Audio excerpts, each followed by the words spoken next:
Story number 1. The passenger who wasn't there. 2001, Ashcroft suburb, USA. I was driving my taxi through the eerily empty streets of Ashcroft, the kind of night when fog wraps itself around streetlights, creating halos of uncertainty. It was a little past midnight when she hailed my cab. A young woman, maybe in her mid-20s, with raven black hair, wore a white dress that made her look ghostly pale against the fog's backdrop. As she settled in, her voice, as delicate as porcelain, whispered an address in North Ashcroft. I glanced through the rearview mirror but couldn't catch her eyes, hidden behind a curtain of her hair. After a few minutes of silent driving, she began whispering details that made the hair on the back of my neck stand up. They said it was an accident, but he strangled me, right there in that house. I was confused and disturbed, and glanced back at her, but her face was still concealed. Thinking she might be in shock or suffering some trauma, I considered taking her to the police instead.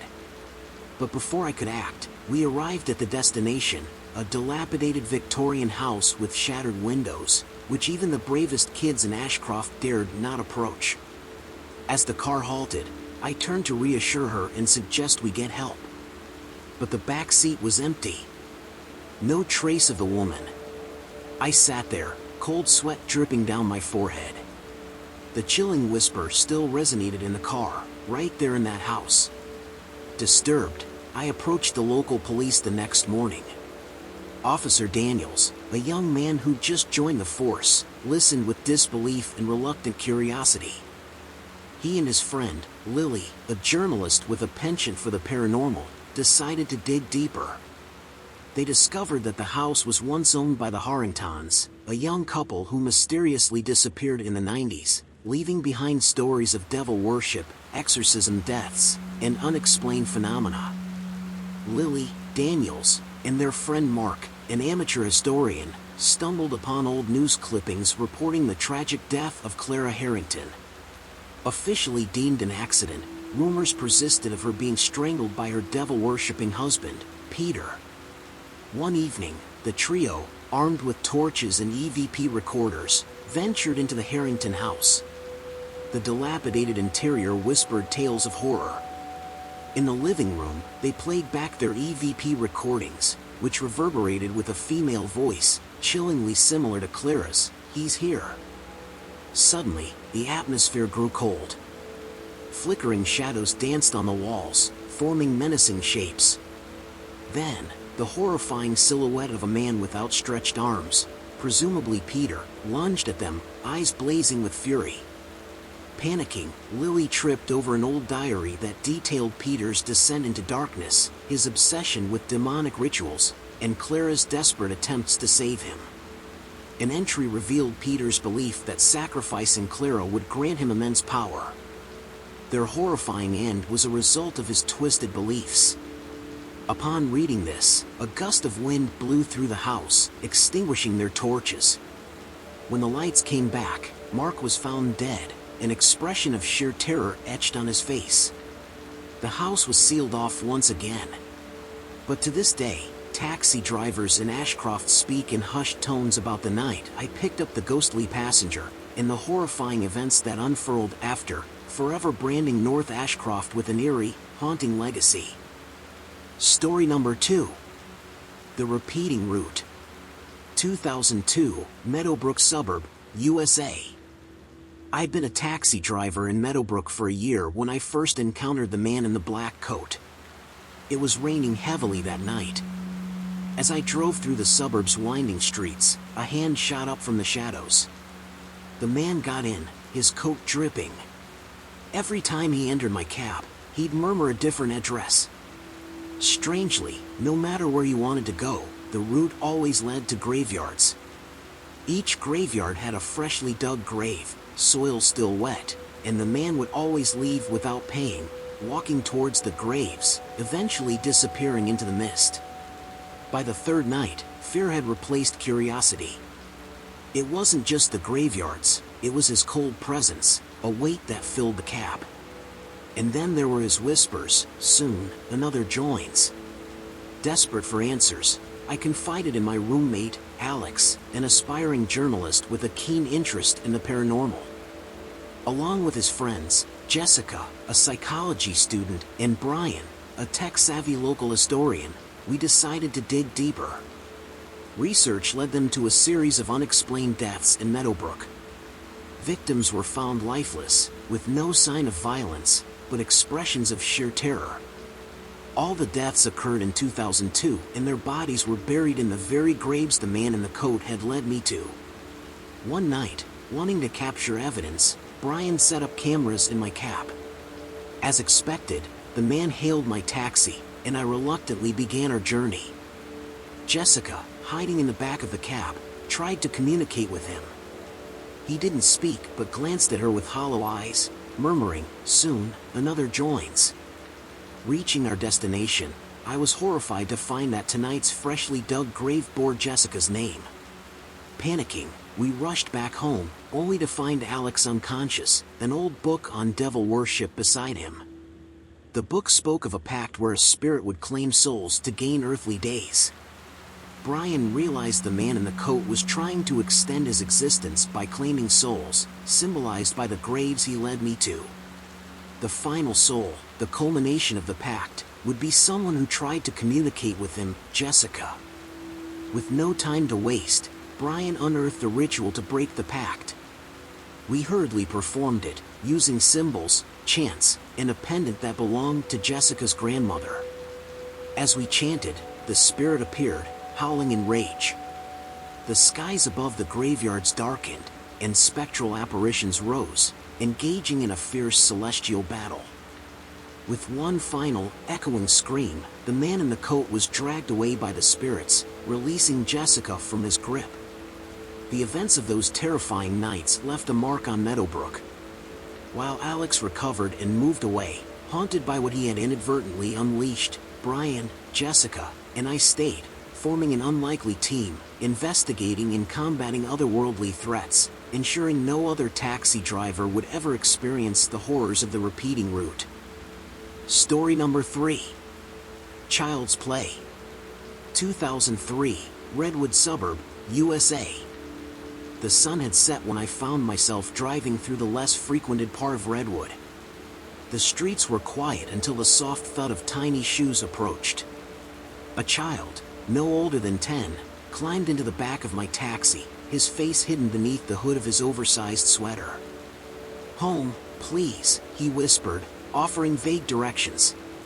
As I drove, trying to decipher his cryptic instructions, I glanced at the rearview mirror.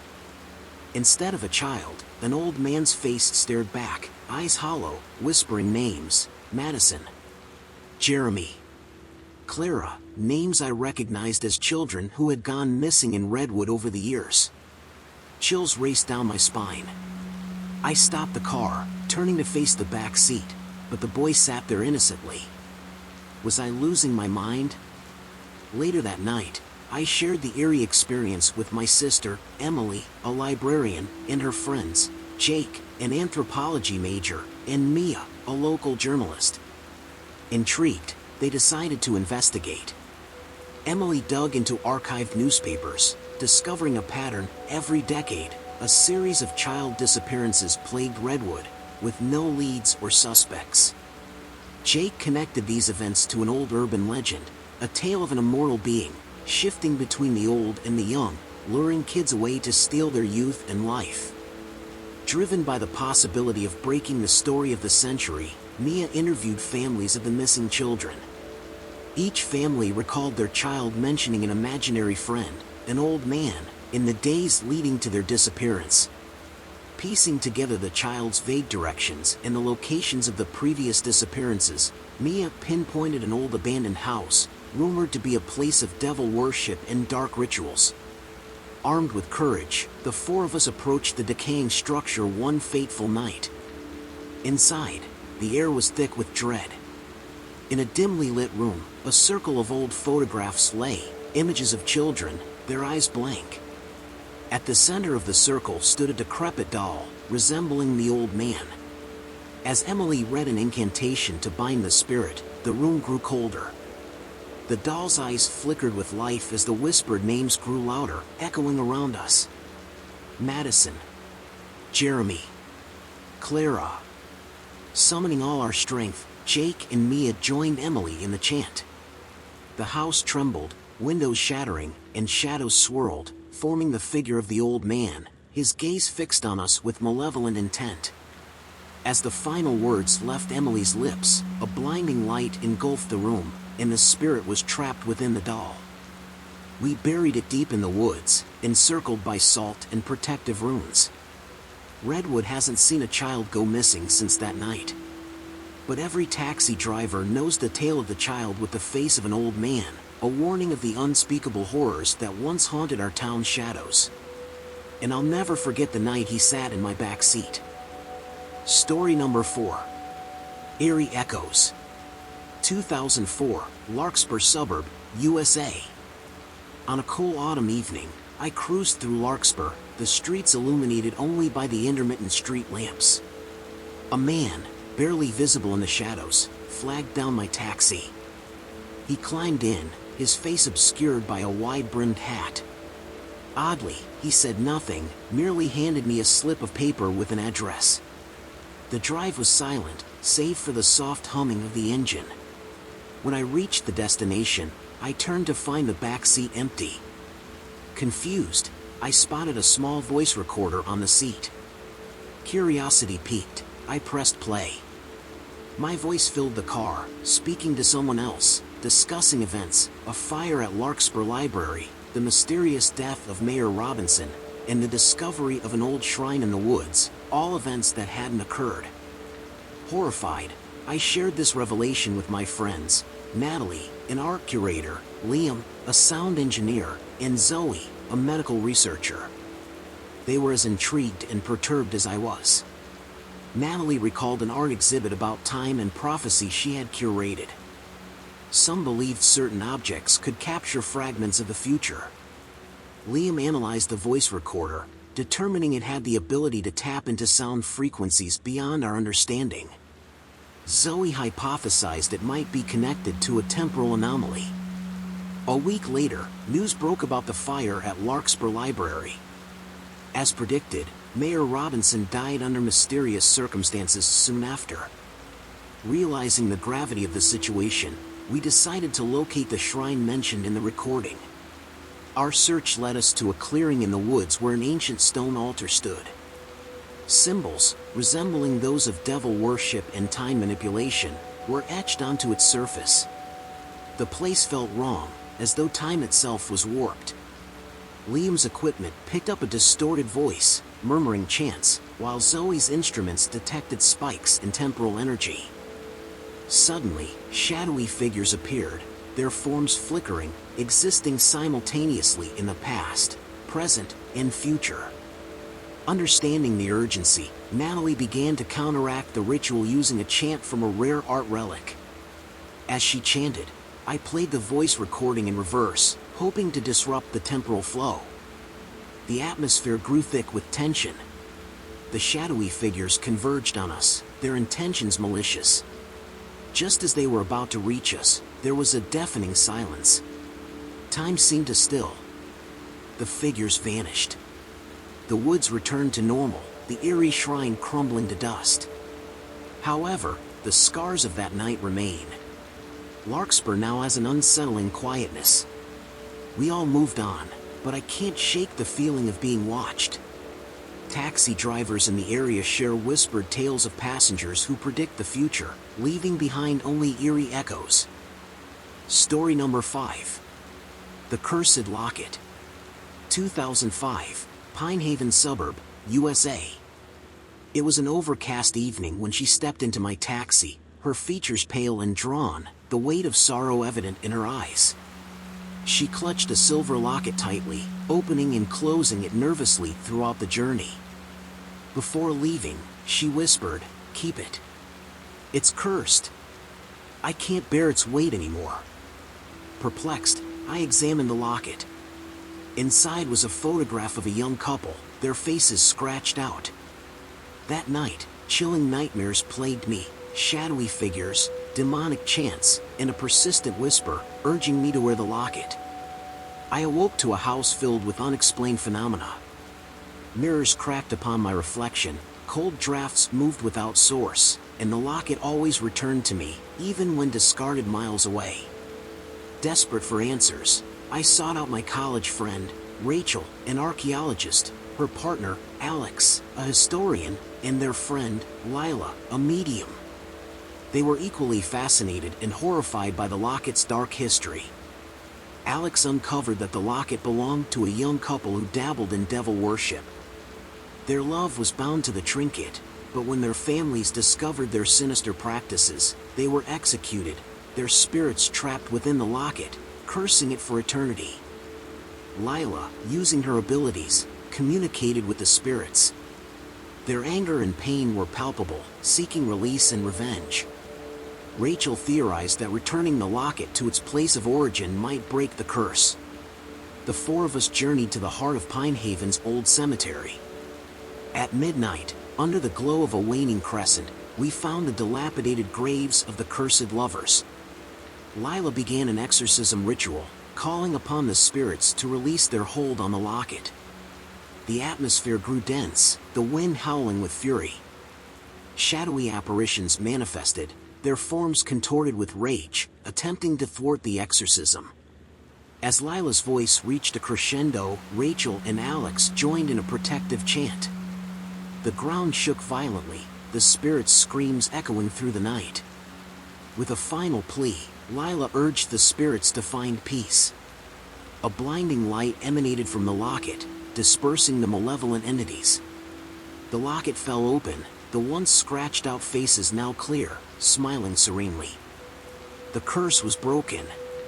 The locket was placed on the lovers' grave as a tribute to their eternal bond. Pinehaven seemed lighter, free from the shackles of the curse. Yet, taxi drivers in Pinehaven still share whispered tales of the cursed locket, a testament to the unspeakable horrors that once tainted our town. As for me, I drive with a wary eye, always cautious of the remnants left behind in my back seat. Story number 6. Whispers from Below. 2006, Ravensbrück suburb, USA. One foggy evening, my headlights cut through Ravensbrück's mist-laden streets. At an isolated corner, a tall man, shrouded in a long trench coat, hailed my taxi. Beside him was a bulky suitcase.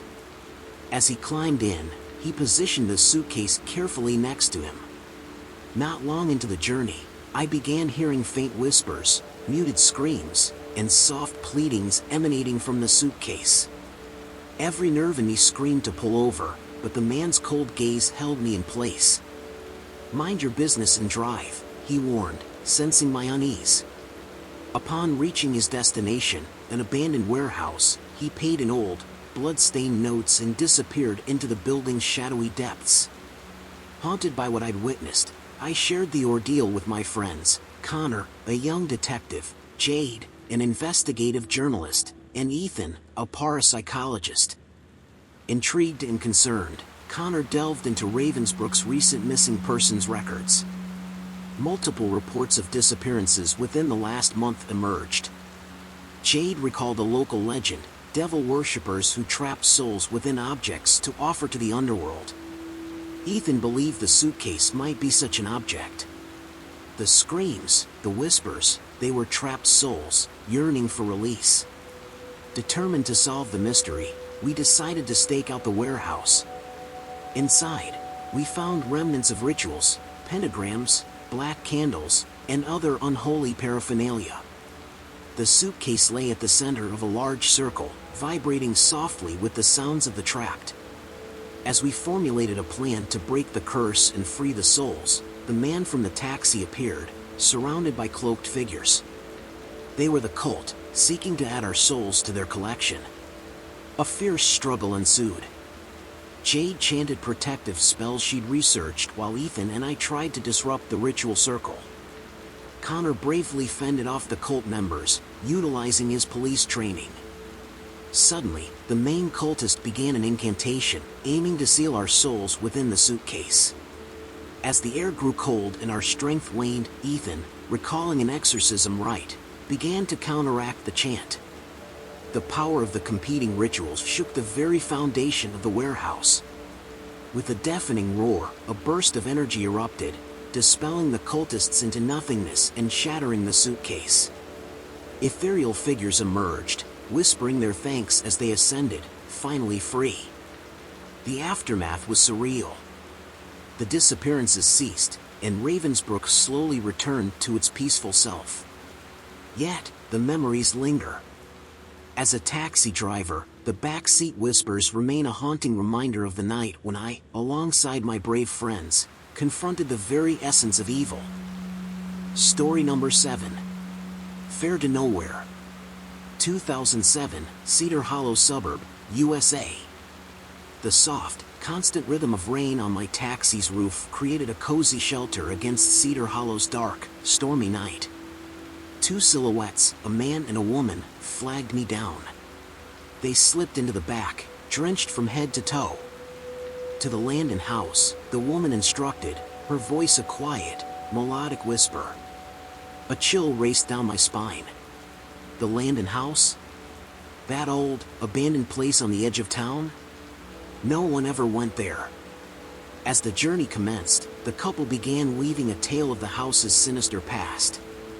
They spoke of Robert and Eliza Landon, the original owners in the late 1800s, who were rumored to be deeply involved in the occult. Murmurs of devil worship, deals with the underworld, and rituals to obtain eternal life persisted through the decades. Some said their souls were trapped in the house after a ritual gone wrong. Mesmerized by their narrative, the house soon loomed in my headlights. Its decrepit walls and shattered windows bore silent witness to countless horrors. I turned to receive my fare, but the back seat was empty, save for an old, sepia-tinted photograph. It portrayed the couple, no doubt about it, as Robert and Eliza Landon, looking exactly as they did tonight. Shaken, I shared the eerie tale with my friends, Zoe, an archivist, Liam, an anthropologist, and Melanie, a medium. The photograph was the final piece Zoe needed for her collection on local legends, and she confirmed its authenticity.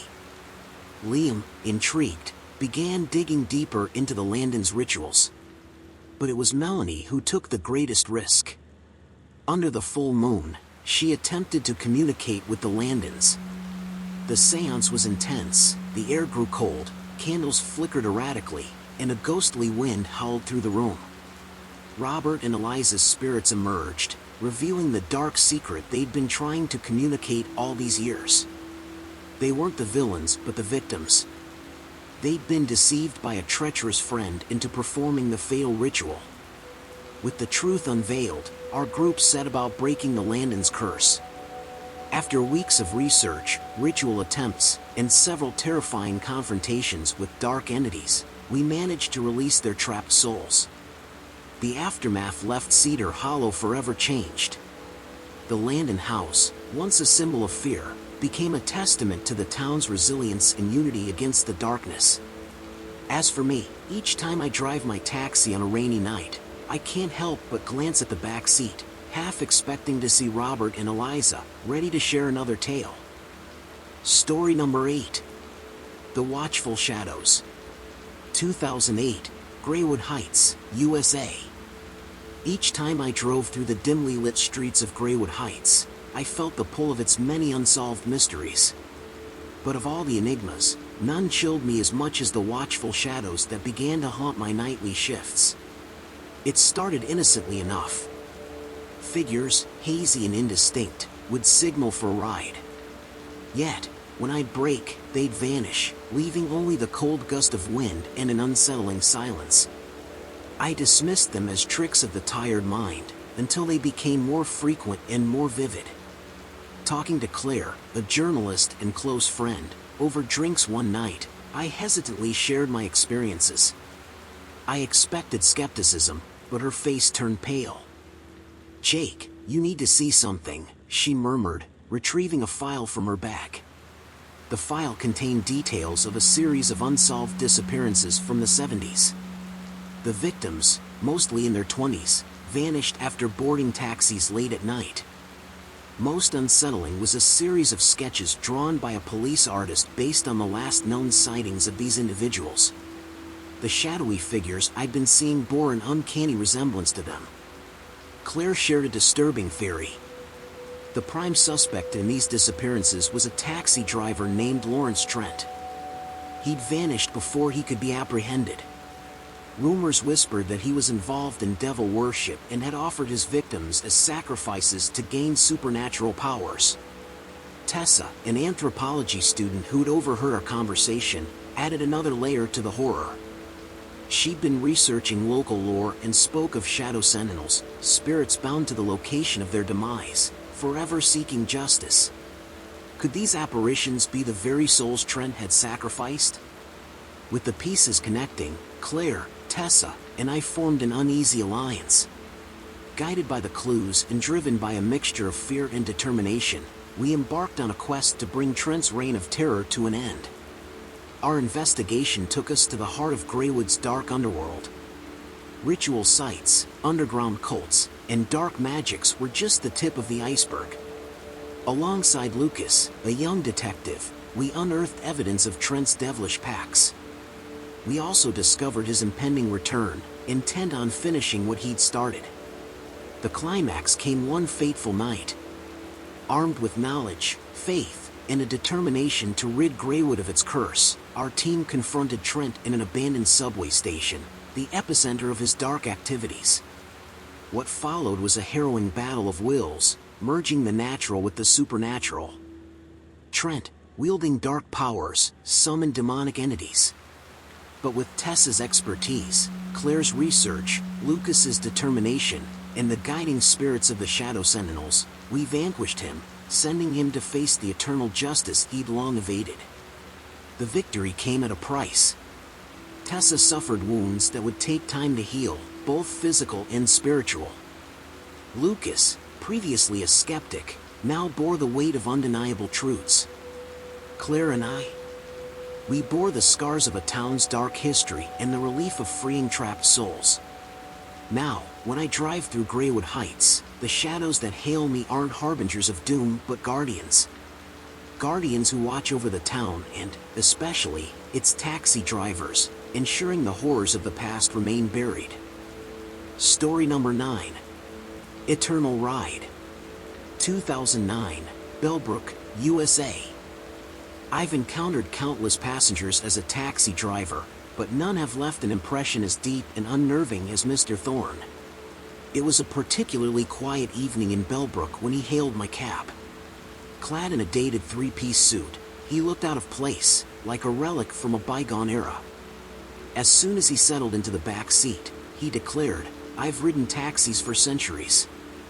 I chuckled, assuming he was playing some role, perhaps rehearsing for a theatrical play. But Thorne's demeanor was deathly serious. "You think I jest?" he said, producing a series of ancient coins from various eras, placing them methodically on the seat beside him. Throughout the journey, he recounted tales of drivers from eras long past, detailing events with uncanny precision. Each story, dark and haunting, spoke of tragedy, drivers lured into fatal traps or involved in catastrophic events. It was when he spoke of the near future that my unease turned into genuine fear. "There's an event approaching, one that you must avoid. October 23rd, midnight, steer clear of Everwood Bridge," he whispered. "Why?" I asked, dread pooling in my stomach. He leaned forward, his eyes dark pools of sorrow. "Because that's where it ends, where history repeats." Intrigued and alarmed, I began my own investigation. Enlisting the help of my historian friend, Lydia, we delved into Bellbrook's history. We found a pattern. Every 50 years, on October 23rd, a mysterious tragedy struck at Everwood Bridge. The last known incident? 1959. The pieces fell into place when Sarah, a librarian, shared an old journal she'd stumbled upon. The journal belonged to one of the first settlers of Bellbrook and hinted at a sinister pact with demonic entities, a price paid in exchange for the prosperity of the town. The chosen method? Sacrificing unsuspecting souls at Everwood Bridge every half-century. Thorne's warning began to make terrifying sense. Joined by Mark, an occult specialist, we formulated a plan to break the cycle, to free Bellbrook from its cursed bind. On the eve of October 23rd, armed with knowledge and unwavering determination, our quartet assembled at Everwood Bridge. Chants, symbols, and rites filled the night as we battled with unseen forces, the very entities that had plagued Bellbrook. The climax came just before midnight.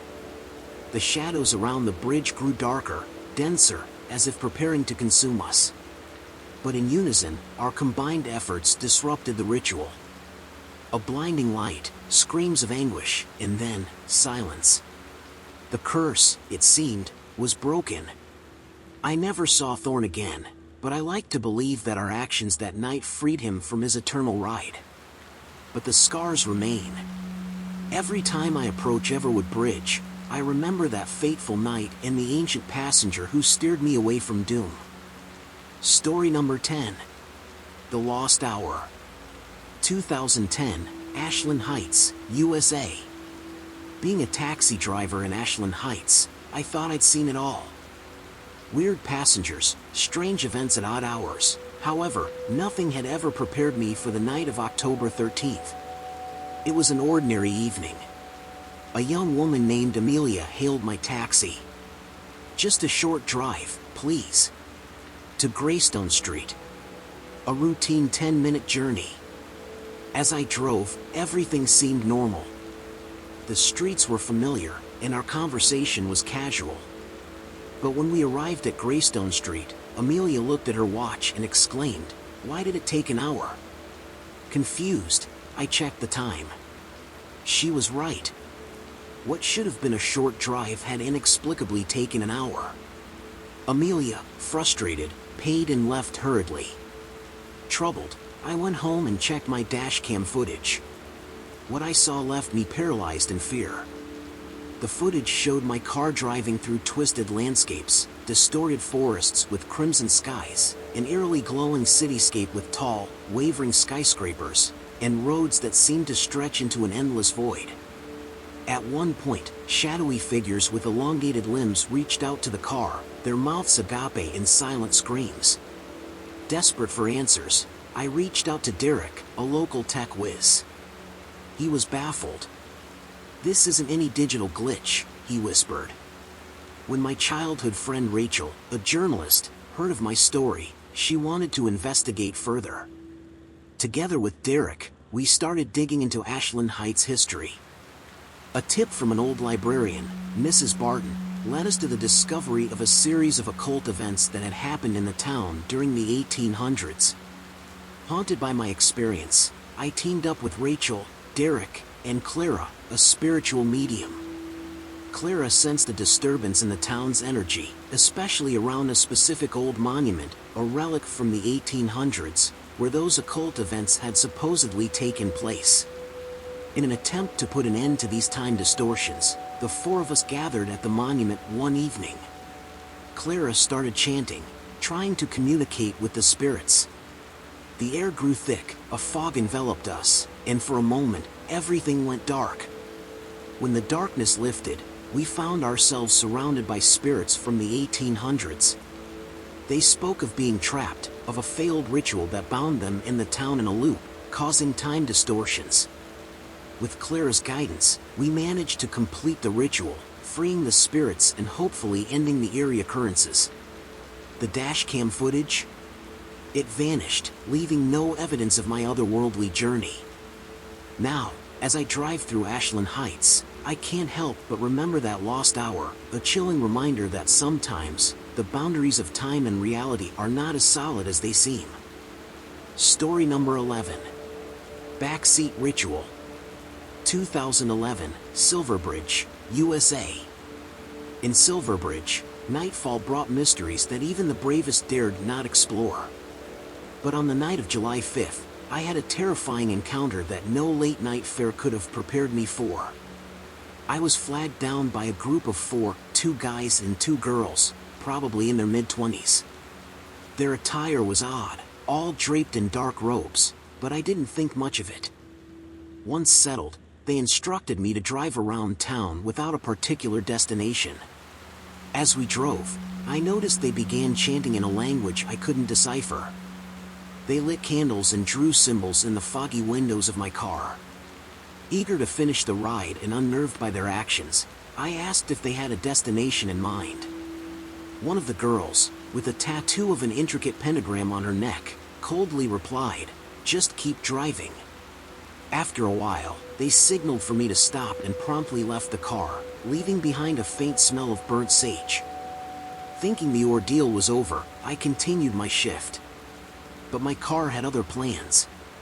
The radio would turn itself on and off, only playing static. I felt a cold presence beside me, and my car would take random turns on its own. The most horrifying moment was when it sped up uncontrollably, heading straight for the old Miller Mansion, an infamous haunted location in Silverbridge. Panicking, I remembered my friend, Nina, an expert in paranormal activity. I managed to give her a call during one of the car's brief moments of normalcy. Describing my experience, she quickly deduced that the group had performed a ritual to summon a spirit, binding it to my car. With Nina's guidance, I sought out Father Marcus, a local priest known to handle exorcisms.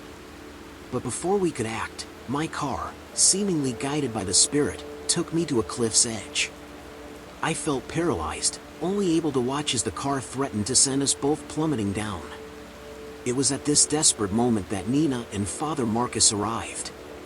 While Nina recited incantations, Father Marcus performed an exorcism on the car. After a tense struggle, the spirit was finally expelled. Later, we discovered the terrifying truth. The group who boarded my taxi were devil worshippers, notorious for their rituals. The spirit they summoned was a vengeful entity tied to the Miller Mansion, known to have caused numerous unexplained deaths in the past. Now, as I drive through Silverbridge, every turn and every stop serves as a chilling reminder of the night the backseat of my taxi became a playground for the paranormal. Story number 12. Voice from the Past. 2012, Glenville, USA. I've driven countless passengers throughout Glenville, but one evening, an elderly woman named Elsie changed my perception of reality forever. It was raining when she hailed my taxi. Her frail frame was drenched, but her eyes gleamed with a peculiar clarity. As we began our journey, she talked animatedly about her youth. Her stories were vibrant, painting Glenville in shades from an era gone by. At the end of the ride, she handed me a leather-bound diary. "Read it," she urged with urgency in her eyes. "It'll help you understand." Curiosity got the better of me, and I began flipping through the pages. The diary chronicled her life, from joyous events to heartbreaks. But the last entry, dated over 60 years ago, detailed a terrible accident that claimed her life. The entry eerily ended with, "When the rain pours again, on the 12th of August, 2012, I will return to where it all began." The realization hit me like a ton of bricks. Today was August 12th. My heart raced as I recalled the destination she'd given, an old mansion that now lay abandoned, rumored to be the site of numerous unexplained deaths and dark rituals. Petrified but compelled, I drove to the location. I wasn't alone. A group of youngsters, including a journalist named Sarah and her cameraman, Mike, were attempting to document the mansion's haunted stories. They, too, were drawn to the place by its chilling lore. Together, we decided to investigate the mansion. Within its decayed walls, we felt an eerie presence. Whispers echoed, and shadows flitted just beyond our vision. In the main hall, we discovered a pentagram, evidence of devil worship from years past. The rain intensified outside, and a spectral figure, resembling Elsie, appeared. She was beckoning us to follow her. Led to the basement, we uncovered the horrific truth. It was a place of devil worship, where innocent souls, including Elsie's, had been sacrificed. Suddenly, ghostly apparitions surrounded us, trapped souls yearning for release. Amidst the chaos, Sarah began reciting a purification ritual she'd once researched. With our combined efforts, we attempted to free the spirits. The mansion rumbled, walls cracking as the spirits fought their chains. And then, with one final, ear-piercing scream, they ascended, leaving an uncanny silence. Sarah's footage, showcasing the events of that night, became a grim reminder of Glenville's dark past. But for me, it was Elsie's diary, her voice from the past, that would forever serve as a testament to the night I faced the unspeakable horrors lurking in the backseat of my taxi. Story number 13. The Predictive Fair. 2013, Meadowbrook, USA. Every evening in Meadowbrook had its surprises. But that particular evening in June, I met the passenger that would haunt my dreams for years to come. The sun had set, and the first customer of my night shift was a young woman with raven black hair named Clara. From the get-go, Clara was different. She sat in the front, glancing over to gauge my reactions. As I navigated the quiet suburban streets, she began to predict the passengers I'd pick up that night. At 9:15 p.m., you'll pick up a man named Kevin. He will be upset about a promotion he didn't get, she said with unnerving certainty. At 10:30 p.m., you'll transport an elderly couple celebrating their 50th anniversary.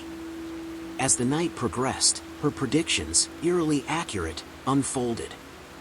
Her voice turned grave when she uttered her final prediction. At midnight, she whispered, "You'll have a fair you'll never forget. Promise me, whatever you do, you won't look in the rearview mirror."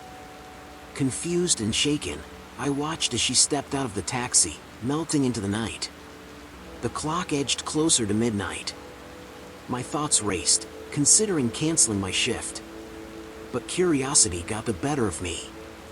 As the digital clock flickered to 12 a.m., a chilling wind blew, and a tall, hooded figure signaled for the taxi. Opening the door, the figure settled into the back seat, an ominous presence. Remembering Clara's warning, I resisted the urge to look in the rearview mirror. I drove to the given address, a rundown church, rumored to have been the site of devil worship and paranormal phenomena. My passenger didn't leave. Instead, murmurs filled the car, an incantation growing louder. In a panic, my eyes flicked to the rearview mirror. They met a pair of glowing red eyes and a face too distorted to be human. Paralyzed with fear, I lost control of the car, crashing into a tree. I woke up in the hospital, my memories fragmented. In my bedside table, I found a diary documenting the Meadowbrook Church's dark history. Written by an investigative journalist named Lydia, the diary revealed a series of exorcism deaths and unexplained phenomena, hinting at a sinister force trapped beneath the church, waiting for release. Recalling Clara's warnings, I searched for her. But no one by that name existed in Meadowbrook. The realization hit. Had Clara been trying to save me from the evil that lurked in the shadows? That night forever altered the trajectory of my life.